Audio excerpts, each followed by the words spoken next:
on the target market to come up with a set. They produce a set. For the most part, the indicators from Vantage Point are based upon typical prices, the average of high lows. I know when you look at most software, you'll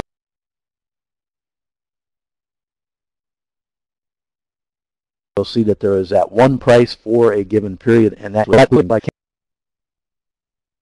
candlestick because that includes all the action, and the same type of thing. You want all that price data for a given day because the ranges can be fairly wide sometimes, and you don't want to exclude something that might be important in terms of the analysis that you're going to be doing on a particular market.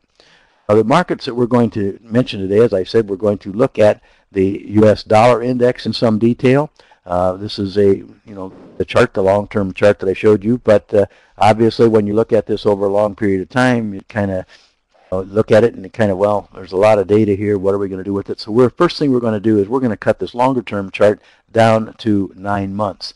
That then will reflect that uptrend that we were talking about, just that uptrend, and that's the move that we're going to analyze to see how we would trade profits as we've accumulated toward there, assuming, of course, that we're long from the beginning and we're able to take advantage of the uptrend.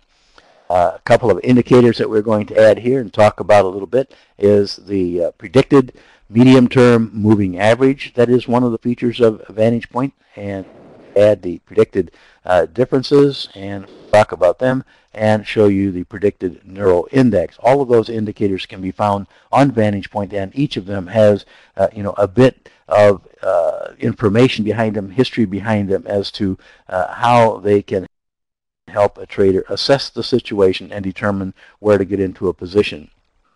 First of all, when we do get into a position, when we do talk about it, the key here is, do we act or do we not act? It's going to be based upon what these indicators tell us. We have a bullish situation, a bearish situation, or what? And that's what we're going to rely on the indicators to be able to help us to do.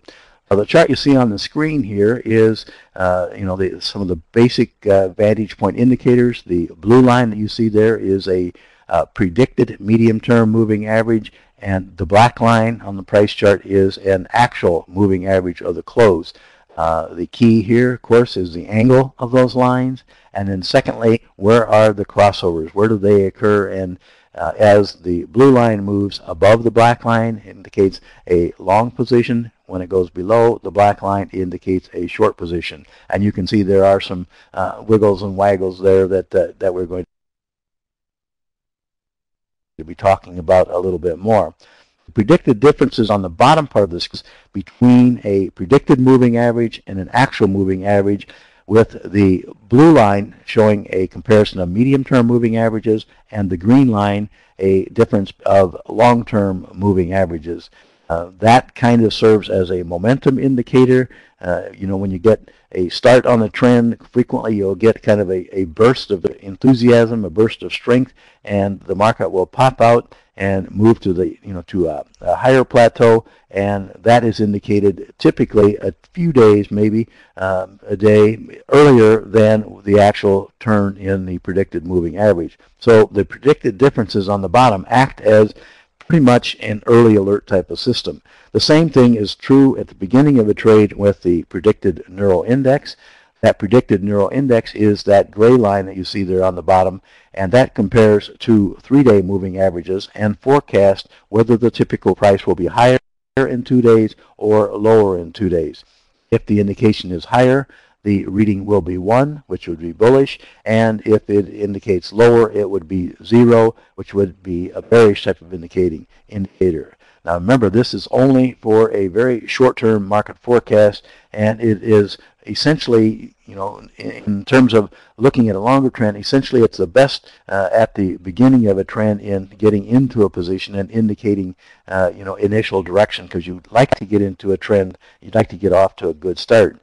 We're going to throw up one more indicator on here, and the one that kind of is the specific point at which to act. In a lot of cases, you can see the trend when you look at what's going on with the moving averages and the predicted differences and so forth. You have a general idea of the sentiment of where it's going to go, but you need a specific point at which you're going to act, and that comes from the predicted high and the predicted low.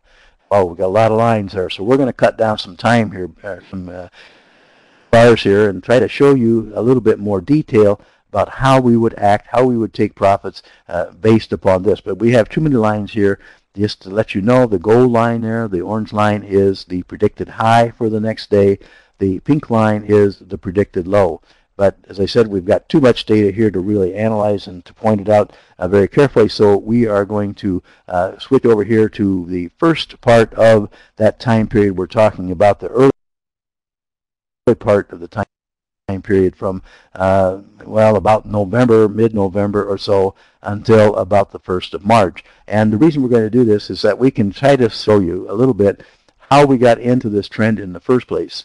As I mentioned, it is very important, in my opinion, that a person get into a trade in a good spot, because that forms a base. If you can get off to a good start, you have the possibility then for being able to take some profits early, being able to then, provide yourself with a little bit of room, a little space in there in which you may be able to then ride out a bigger dip or do some other things. You always like to have some profits in the bank, and that's what we're going to be talking about. We're not going to spend a whole lot of time on the entry point, but want to point out that we're looking here. I'm just assuming that we're talking about a $20,000 contract. We want to risk no more than 5% of that $20,000 contract on this trade, on any trade, and that means our risk is going to be no more than $1,000 per trade.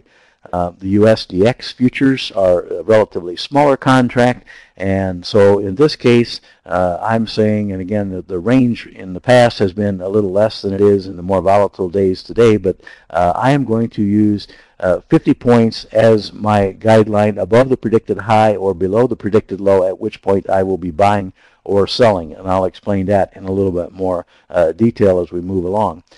It also, the USDX futures have a margin or performance bond, as you prefer. They have a performance bond of less than $2,000, so that allows you then to be able to trade in a initial position, perhaps 2 contracts, as opposed to the larger size Euro futures and some of the other currency futures contracts. So this way we have more flexibility if we have 2 contracts, because we can then get in or out and do things, a little bit more flexibly. Again, I'm not going to talk a whole lot, but we're going to assume that in this general vicinity right here, where the market was beginning to turn up, we've talked about some ways that we have done in the past where we talk about how to get into a position, how to set your risk parameters so you don't get in a situation where you get killed initially before you even get out of the box. In this case, we're talking about an area there where we're assuming that, for the purposes of trading this trend, that is the point at which you were able to get long. So our long position that we're going to talk about, and as I say, we're not going to really deal a lot with the fact that,